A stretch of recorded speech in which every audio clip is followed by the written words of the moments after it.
Mga kababayan, nag-declare na po for presidency si Vice President Sara. At nag-declare din si Risa Hontiveros na kung papalarin siya, siyang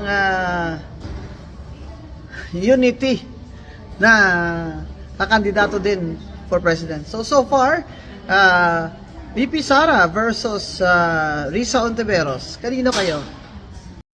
Sa mga nakapanood ng press conference ni Vice President Sara Duterte, congratulations sa inyo. No? Doon natin narinig yung intensyon ng Vice Presidente na ialay ang kanyang buhay para sa mga Pilipino. Sabi niya yung kanyang buhay mula noon ay hindi talaga para sa kanyang sariling kaligayahan, kung hindi para sa iba. So ngayon, nagdesisyon na siyang tumakbo bilang Pangulo ng Republika ng Pilipinas sa 2028 elections. Pero ito yon, mag-i-impeachment. Isa sa mga option para ma-disqualify siya.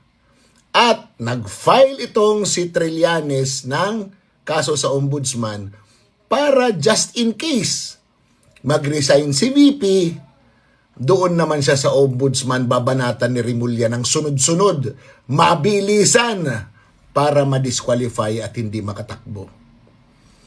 So alam kong meron ng mga strategy ang opisina ni Vice Presidente para sa dalawang ginagawa ng mga taga-administrasyon, yung mga takot sa pagbabago, yung mga kurakot sa gobyerno, yung mga nagnanakaw sa gobyerno para hindi siya makaupo.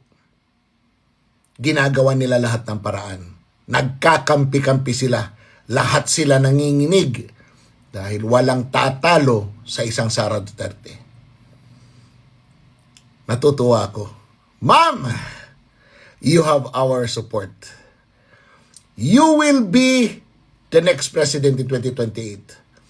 And with that, ma'am, the Philippines will be assured na makukulong, mapaparusahan, at hindi na mauulit yung ganitong kalaking nakawan sa pamahalaan.